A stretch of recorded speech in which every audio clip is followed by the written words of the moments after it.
ஒன்பது கோளும் ஒன்றாய் காண அங்கு கற்பகம் என்னும் கடவுளின் மெய்யில் ஒன்பது கோளும் ஒன்றாய் காண அங்கு கற்பகம் என்னும் கடவுளின் மெய்யில்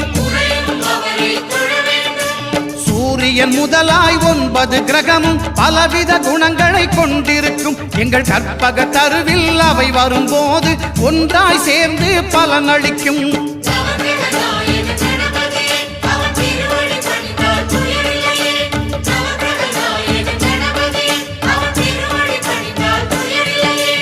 ஒன்பது கோளும் ஒன்றாய் காண